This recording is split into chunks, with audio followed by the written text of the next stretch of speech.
Hello, dear students. Welcome to this seventh lecture of management. Before I start this lecture, I would like to recapitulate whatever I have discussed in the previous lecture, that is in lecture 6. So, in the previous lecture, we have discussed about various definitions of management, concept of management, and levels of management. So, today we will discuss about administration, management, and scientific management by F.W. Taylor.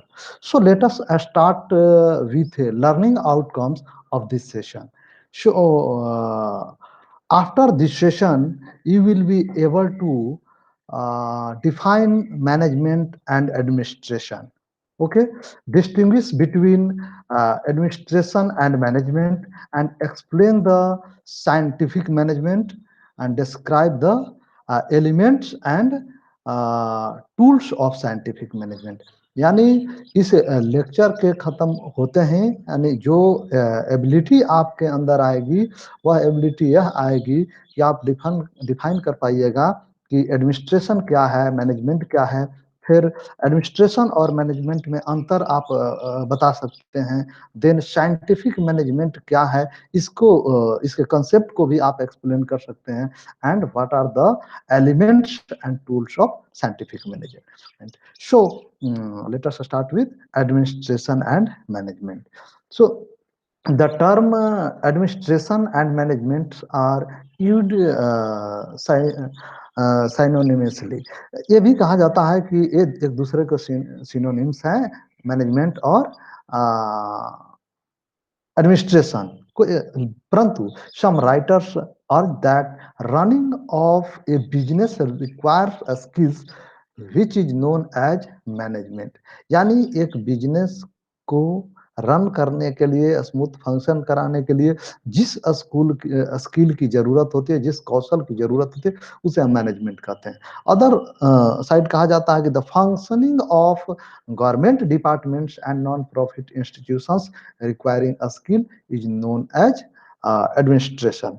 और जो है कि कोई government bodies हैं या non profit institutions हैं, उसको run कराने के लिए जिस स्किल की जरूरत होती है उसे हम एडमिनिस्ट्रेशन कहते हैं। परंतु बहुत सारे चीजें हैं, बहुत सारे लोगों ने डिफरेंट डिफरेंट तरीकों से इसको एक्सप्लेन किया है, तो हम थोड़ा सा इसमें डिटेल में देखते हैं। Next, management.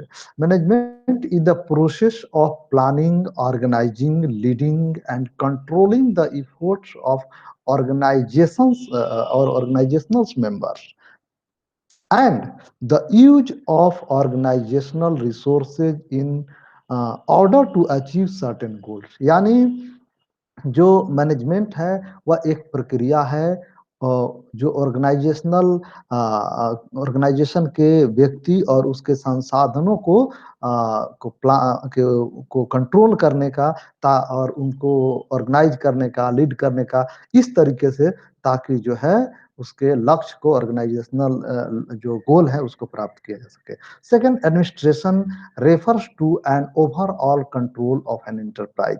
यानी एडमिनिस्ट्रेशन जो है संपूर्ण कंट्रोल इंटरप्राइज का बताता है, which mainly concern with determination of overall objective, जो कि पूरे जो ऑर्गेनाइजेशन, जो एंटरप्राइज है, उसके ओवरऑल ऑब्जेक्टिव को इंडिकेट करता है और उसके ओवरऑल कंट्रोल को भी बताता है।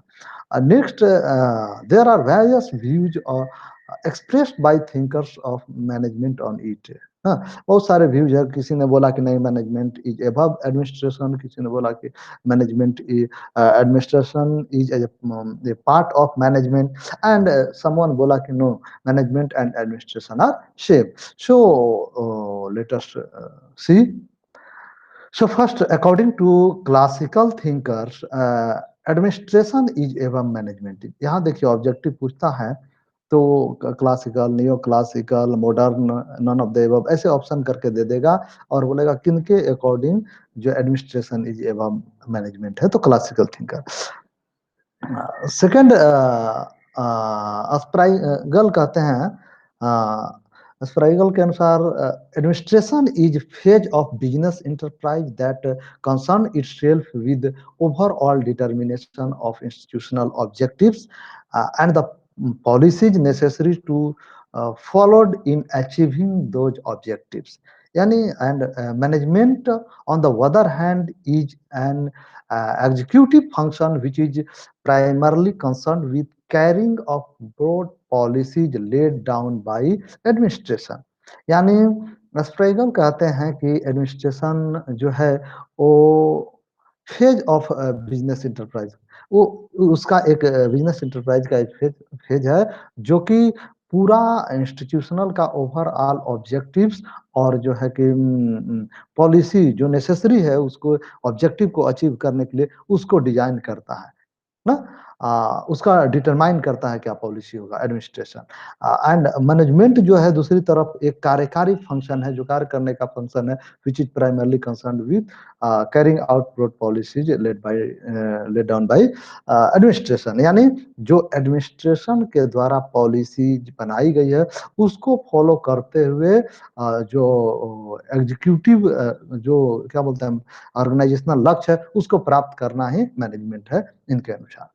This implies that administration deals with establishing objectives and policies and is done by top level of management, whereas management is execution of these policies by middle and lower organizational level। यानी इससे ये मतलब निकलता है कि administration वो है जो कि नियम कानून बनाती है और उसको ताकि उसके लक्ष्य को प्राप्त किया जा सके उसके लिए ना, और वो टॉप लेवल मैनेजमेंट का पार्ट है। जो जैसा कि मैंने प्रीवियस लेक्चर में बताया कि टॉप लेवल, मिडिल लेवल और जो लोअर लेवल मैनेजमेंट का क्या फंक्शन है। फिर जो मैनेजमेंट है वो जो नियम कानून बनाया गया है, जो भी पॉलिसी डिजाइन की गई है उसके ऊपर चलकर वो लक्ष्य को प्राप्त करने की कोशिश करता है। उसमें लोअर लेवल और मिडिल लेवल के लोग शामिल होते हैं। तो ये जो है कि मैनेजमेंट है इनके अनुसार।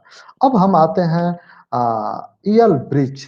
ईएल ब्रिज के अनुसार जो है कि administration is the part of management. देखिए कि यहाँ से ऑब्जेक्टिव एक पूछ सकता है, किसने कहा कि जो है एडमिनिस्ट्रेशन मैनेजमेंट का पार्ट है, तो यहाँ ऑब्जेक्टिव आपको EL bridge. He urged that management is a generic name for total process of executive control in industry और कमर्स।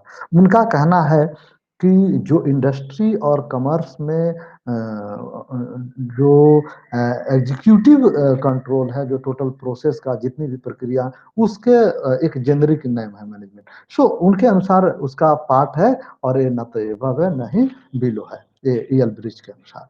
ओके। अब थर्ड अप्रोच जो कि काफी पॉपुलर अप्रोच है उसके अकॉर्डिंग, और वो प्रैक्टिकल अप्रोच भी जिसको कहते हैं, वो कहता है कि management and administration are same. इनके अनुसार जो है थर्ड अप्रोच के अनुसार जो है मैनेजमेंट और एडमिनिस्ट्रेशन सेम है, both involve in the same function, principles and objectives. The term administration found in origin in bureaucratic structure of the government or in regulation of some law। तो इनका कहना है कि दोनों सेम है, बस यही है कि एडमिनिस्ट्रेशन जो टर्म हम यूज करते हैं वो ब्यूरोक्रेटिक स्ट्रक्चर जो होता है गवर्नमेंट का उसके अंदर इसको हम यूज करते हैं। लेकिन उसके बावजूद भी कुछ अंतर है, जैसा कि आपको पूछ सकता है, तो इसके लिए कि what is difference between administration and management. So हम थोड़ा सा देख लेते हैं कि क्या डिफरेंस है इनमें। पहला है कि टाइप ऑफ वर्क। पॉइंट पर देखें कि द टाइप ऑफ वर्क में administration laying down of objectives and policy. यानी जो एडमिनिस्ट्रेशन है वो ऑब्जेक्टिव को बनाता है, तैयार करता है, और जो मैनेजमेंट है उसका काम है कि उसको इम्प्लीमेंटेशन कराना, उसको अमल में लाना, उस ऑब्जेक्टिव को फॉलो करना। अब उसके बाद सेकेंड है level of organisation. Level of organisation में कहा जाता है कि जो एडमिनिस्ट्रेशन है वो टॉप लेवल ऑफ मैनेजमेंट में आता है, जबकि ये मैनेजमेंट वो मिडिल और लोअर लेवल में आता है। ओके। अब डिसीजन मेकिंग के आधार पर हम देखते हैं, जो administration decision influenced by public opinion and government policies. जो एडमिनिस्ट्रेशन है उसकी जो डिसीजन है वो पब्लिक का ओपिनियन, गवर्नमेंट की जो पॉलिसीज है उससे इन्फ्लुएंस्ड है। But in management executive decision influenced values, opinion and belief of manager. ये मैनेजर के बिलीफ, मैनेजर के ओपिनियन से डिसाइड होता है। अगेन जो fourth point, that is the state of performers. So administrative group consist of owner. यदि आप company में या कहीं देखते, they are the owner of that particular organisation, but executive group consist of paid employee. चाहे वो manager ही क्यों ना हुआ, these are the paid employee who get regular salary for his or her work. Next जो next point है, that is the nature of function. जो administrative का फंक्शन है वो डिटर्मिनेटिव होता है। एडमिनिस्ट्रेशन का फंक्शन यानी निर्धारण करने वाला होता है, जो बट कि जो मैनेजमेंट का फंक्शन है वो executive function, that is the कार्यकारी काम करने वाला फंक्शन। अब जो last point, that is the but not the least, use. where the economic performance is not the main goals as in government, educational, religious, military and other social organization under administration, but in management, the use in a business organization where economic gain is one of the main motives and major goal of that particular management। तो यहाँ जो आर्थिक gain, आर्थिक लाभ main लक्ष्य होता है, लेकिन इस तरह के जो एडमिनिस्ट्रेशन में ऐसा कुछ नहीं होता है। ये था अंतर। अब हम जो most important point, that is the scientific management given by Frederick Winslow Taylor, उनका हम अध्ययन करेंगे। वैसे एक चीज जो है, मैं यहाँ कोशिश किया लिखने के लिए, what is the scientific management, यानी applying science to work, equal to that is the यानी study task carefully and systematically at the micro level to speed up the work, है ना। एक हिसाब से कि किस तरीके से उन्होंने आगे हम देखेंगे किस तरीके से उन्होंने साइंस के एप्लीकेशन करके मैनेजमेंट में और जो साइंटिफिक मेथड को यूज करके और वेस्ट कम से कम हो, इनएफिशिएंसी को रिड्यूस किया जाए, इफिशियंसी को इंक्रीज किया जाए, कॉस्ट को मिनिमाइज किया जाए और टोटल प्रोडक्शन को भी इंक्रीज किया जाए। तो इस पर कैसे इन्होंने इनका कंट्रीब्यूशन रहा है, जो है एफ.डब्ल्यू. टेलर। यहाँ से बहुत सारा ऑब्जेक्टिव पूछता है, इसलिए आप इसको ध्यानपूर्वक देखिएगा। इनका जो लाइफ टाइम रहा है, एफ.डब्ल्यू. टेलर जो पॉपुलरली एफ.डब्ल्यू. टेलर नाम से नोन है, बट इनका फुल नाम है फ्रेडरिक विंसलो टेलर, जो आगे देखेंगे। अब देखिए इनका जो लाइफ टाइम है, 20 मार्च 1956 से लेकर 21 मार्च 1915 तक इनकी जीवन काल है। Taylor coinage the term scientific management. अब कभी कभी ये पूछता है कि किसने ने scientific management term is coinage by. अब उसमें टेलर रहेगा, फेडरिक सॉरी फायोल रहेगा, वेबर रहेगा। अब आपको ध्यान रखना है यहाँ पे। And his articles principles of scientific management published in 1911, यानी 1911 में, उसी में इन्होंने साइंटिफिक मैनेजमेंट की धारणा को पब्लिश किया था। Frederick Winslow Taylor, widely known as F W. Taylor, was an American mechanical engineer थे and who sought to improve industrial efficiency ना। यानी वो एक मैकेनिकल इंजीनियर थे और उन्होंने यह प्रयास किया कि जो इंडस्ट्रियल इफिशियंसी है, जैसा कि हम लोगों ने जस्ट जो फोर्थ या फिफ्थ लेक्चर में हम लोगों ने देखा कि उस समय किस तरीके से लेबर इनएफिशिएंसी और एडेक्वेट सिस्टम था, उस सिस्टम को इम्प्रूव करने के लिए साइंटिफिक मैनेजमेंट का एरा शुरू होता है क्लासिकल के टाइम में, और उसमें इन्होंने इसको इम्प्रूव करने की कोशिश किया कि improve the industrial efficiency. He emerge as father of scientific management. बहुत बार एक क्वेश्चन पूछता है, ध्यान रखिएगा, who is the father of scientific management, तो ध्यान रखिएगा फ्रेडरिक विंसलो टेलर ना। तो उन्होंने इस जो इफिशियंसी था उसको इम्प्रूव करने की कोशिश की और उन्होंने साइंटिफिक मैनेजमेंट इसके लिए दिया। According to Taylor, scientific management means knowing exactly what you want to do and seeing that they do it in the best and cheapest way। यानी उनका कहना है कि जो कुछ भी आपने किया, इसका मतलब है साइंटिफिक मैनेजमेंट का कि knowing exactly what you want to do. आप पहले ये सही से जानिए एग्जैक्टली कि आप क्या करना चाहते हैं, और देन देखिए कि they do it the best and cheapest way. क्या वो इसको बेस्ट तरीके और सस्ते में निपटा रहे हैं कि नहीं। So Frederick Winslow Taylor, well known as the founder of scientific management, was first to recognize and emphasis on the needs for adopting scientific approach to the task of managing an enterprise. यानी इन्होंने इनका जो focus था कि किस तरीके से एक उद्योग को एक बिजनेस को साइंटिफिक तरीके से उसका मैनेजमेंट देखा जाए और साइंटिफिक तरीके से उनको मैनेज किया जाए। Taylor was supported by his effort, मतलब जो टेलर का एफर्ट था, जो उनका कंट्रीब्यूशन था, जो उनकी सोच थी, उनको हेनरी गैंट ने, फ्रैंक और लिलियन ने, गैलब्रेथ एंड हैरिंगटन इमर्सन ने सपोर्ट किया। ही ट्राइड नहीं कि मतलब नहीं इन्होंने सही किया कह रहे हैं, और इनका जो है कि ये जो बात है वो रियली सिग्निफिकेंट है और इंडस्ट्री के लिए बेनिफिशियल भी है, इस बात को ये लोगों ने सपोर्ट किया। He tried to diagnose the causes of low efficiency in industry. जो इंडस्ट्रियल सेक्टर में लो इफिशियंसी थी उसको इन्होंने डायग्नाइज करने की कोशिश की, उसका उपचार करने की कोशिश किया, and come to the conclusion that much of the waste and inefficiency is due to lack of order and system in the method of management. यानी इनका कहना था कि जो भी इनएफिशिएंसी और वेस्टेज वहां मौजूद है उसका कारण यह है कि जो मेथड्स ऑफ मैनेजमेंट है वो सही नहीं है। तो उसके आधार पर इन्होंने कुछ जो है कि सर्टेन सजेशन दिया, और कुछ देखते हैं four basic parts of series of ideas developed by Taylor as follow.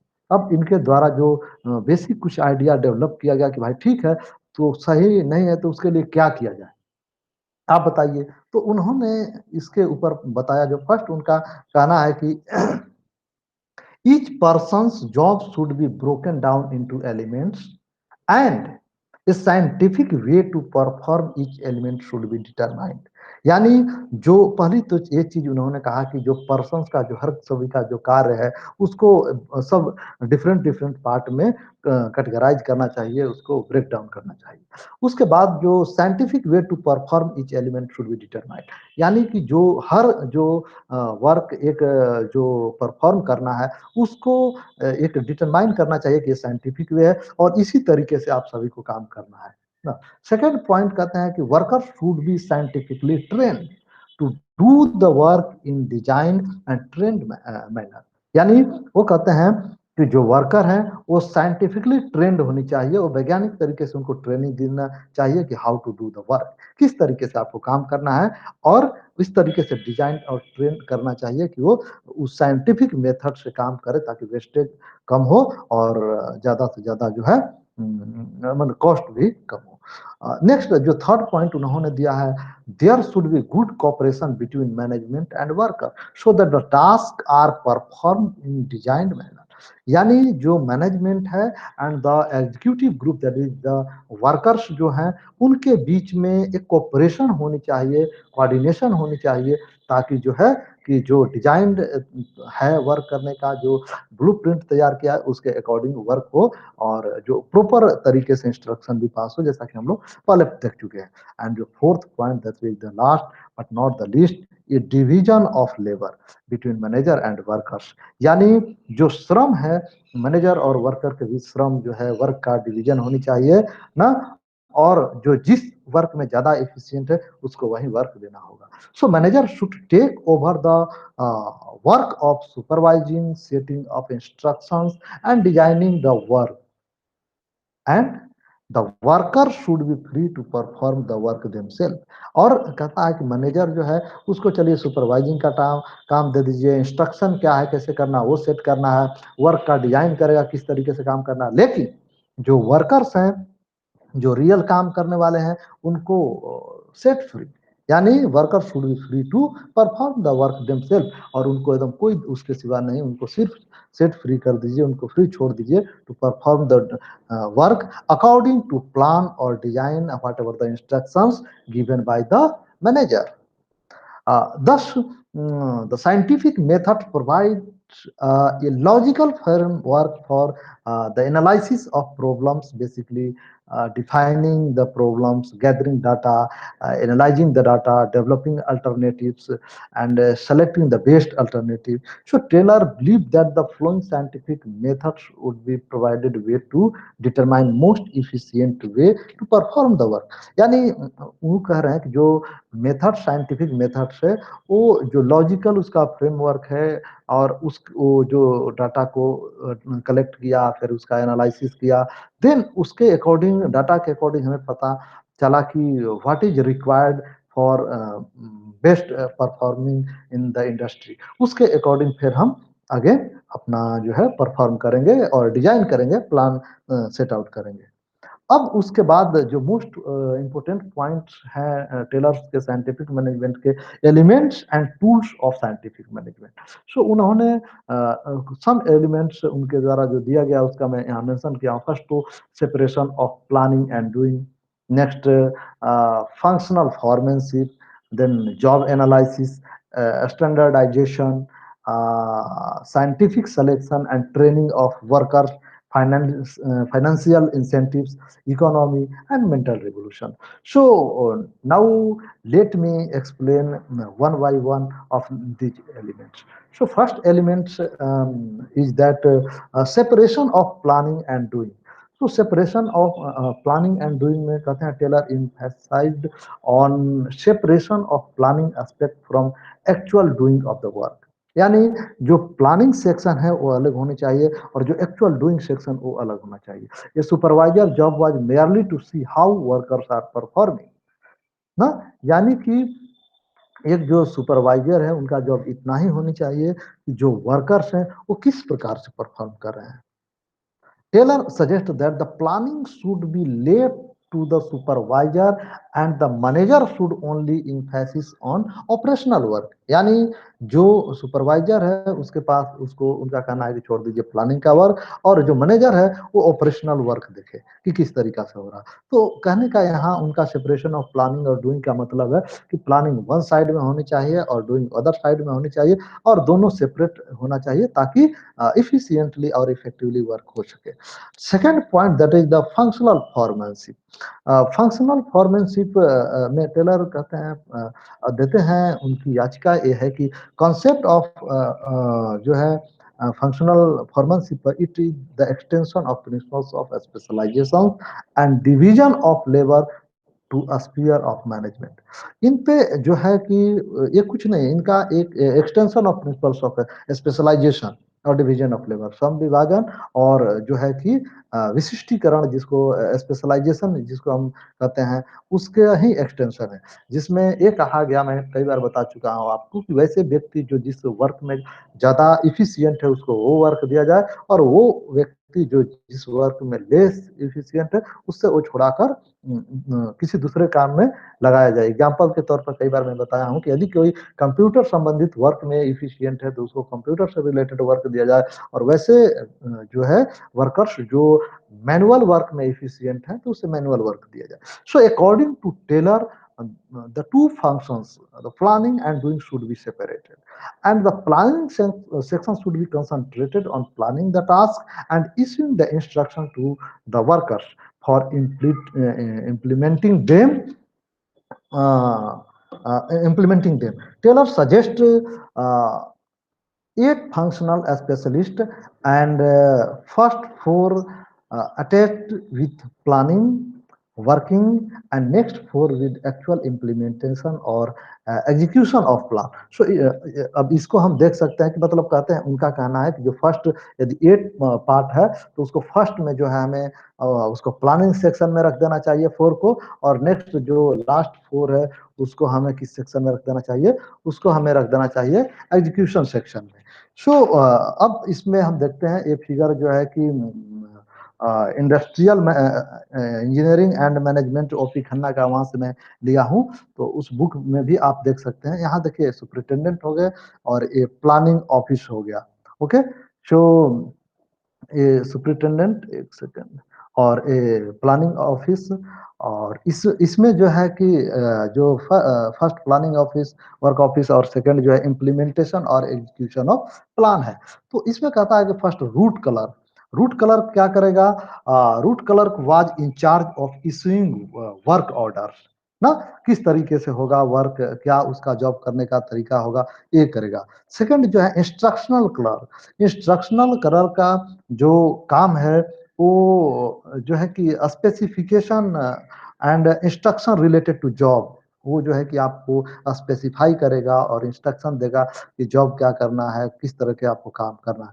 Then time and cost clerk, इस सेक्शन का, इसके अंदर जो सेक्शन रहेगा उसका काम होगा कि record pertaining time of particular product, यानी उसमें कितना एक पार्टिकुलर जॉब को कंप्लीट करने में कितनी टाइम लगी और उसकी वेज कितना हुआ, जो है कि उस पार्टिकुलर टाइम में कितना वेज बना, तो इसका ये ध्यान रखता है।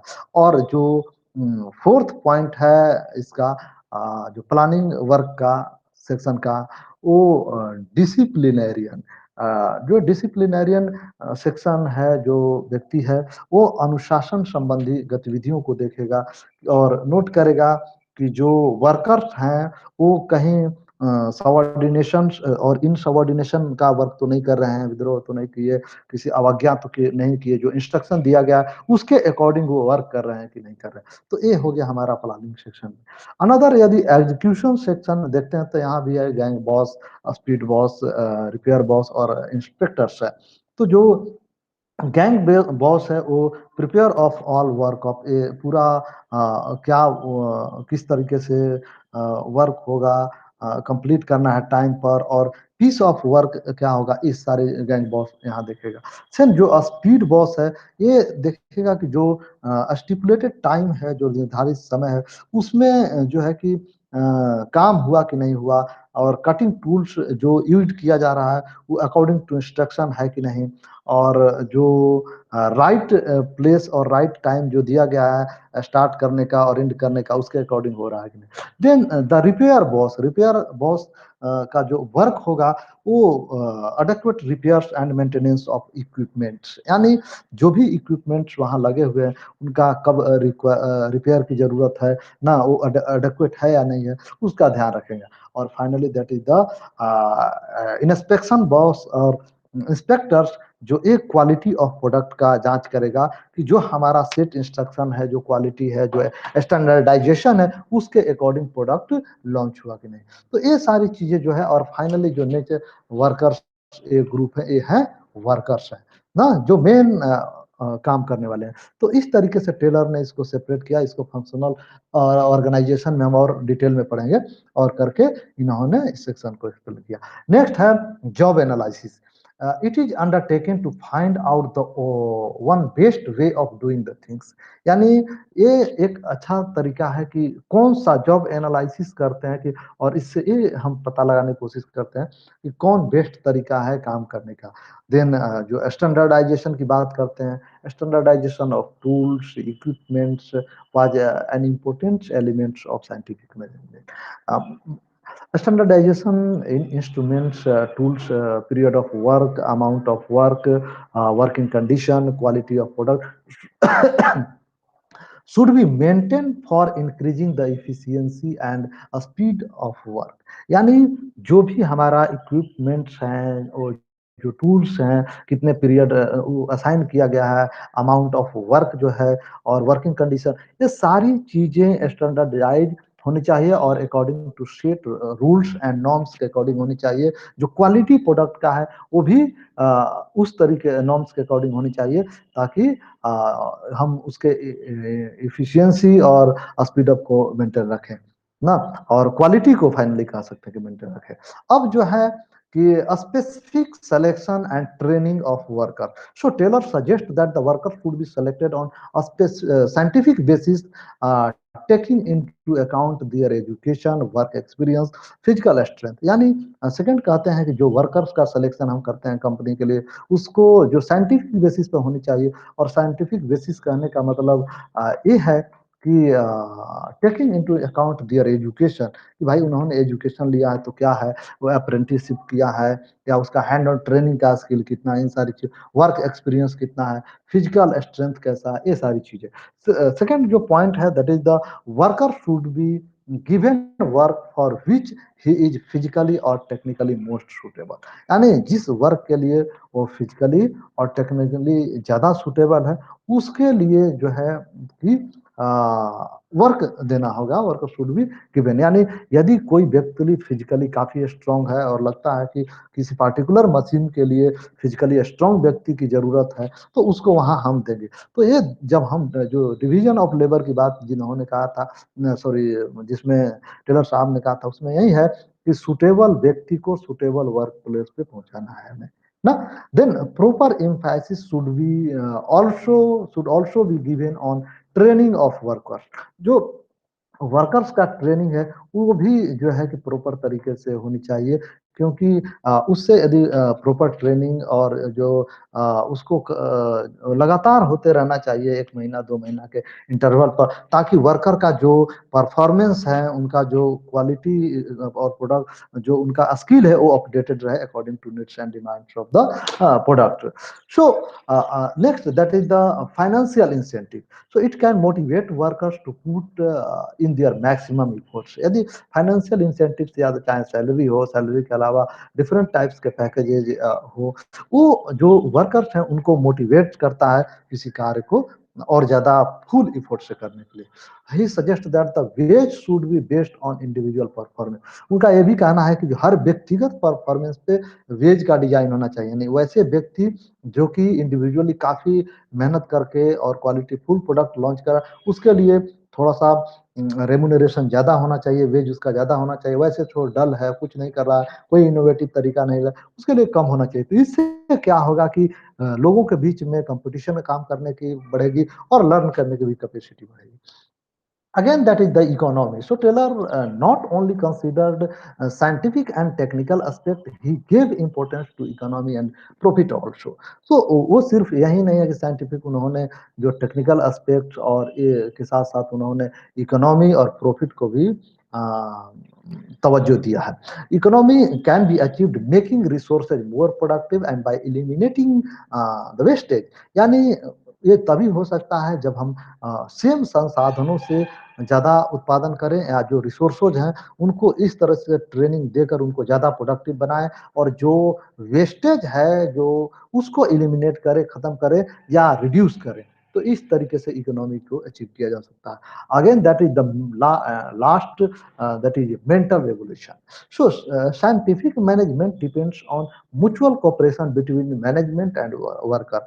सो जो मैनेजमेंट है और जो प्रबंधक है, जो वर्कर्स हैं, रियल कार्यकर्ता, उनके बीच में ये म्यूचुअल कोऑपरेशन पर डिपेंड करता है। In other words we can say that the mental revolution is concern with beginning bringing basic change in mental attitudes of workers and the management towards each other। यानी इनका कहना है कि जो जितने भी वर्कर्स हैं उनको एक दूसरे के प्रति उनके मानसिक जो दशा है उसमें चेंज लाना, और ये तभी मोटिवेशन से और उनको कन्विंस करके ट्रेनिंग देके बहुत सारे तरीके से इसको हम कर सकते हैं। तो इसी के साथ ये लेक्चर समाप्त हुआ आज। और इसके बाद जो है कि आपको दिया गया है क्वेश्चंस फॉर सेल्फ असेसमेंट, जो इस लेक्चर पर बेस्ड है। Explain the scientific management, right the functions of top level, middle level, sorry ये नहीं है ना, तो ये पिछले लेक्चर का है। तो उसके बाद एलिमेंट्स, इन सारे क्वेश्चन को आप सोल्व कीजिएगा, और सोल्व करने के बाद आप देखिएगा कि क्या एबिलिटी आई, क्या आप सोल्व कर पा रहे हैं। और कुछ वर्ड्स हैं जो रिलेटेड, ये वर्ड्स अभी पिछले 3-4 लेक्चर में कॉमन है, क्योंकि बहुत बार रिपीट हो रहे हैं, इसलिए मैं हर लेक्चर में इनको डाल रखा हूँ। अब जैसे ये सारी रेफरेंसेज है, जहाँ आप ज़्यादा पढ़ना चाहें तो पढ़ सकते हैं जाकर। ओके, तो आज के इस लेक्चर में हम लोग क्या पढ़े, इसमें हम लोग पढ़े एडमिनिस्ट्रेशन एंड मैनेजमेंट, और concept of scientific management given by F.W. Taylor, जहाँ की हम लोग सीखे what is administration and management. ये भी उसके साथ जो है कि साइंटिफिक मैनेजमेंट और elements, tools and techniques of management भी पढ़े। साथ ही ये भी हम लोग ने लर्न किया कि जो administration is above management, administration is the part of management, and management and administration are same. तो आज इसी के साथ इस लेक्चर को मैं यहीं समाप्त करता हूँ। और फिर अगेन जो है एक लेक्चर में मिलूँगा, तब तक के लिए धन्यवाद। Thank you.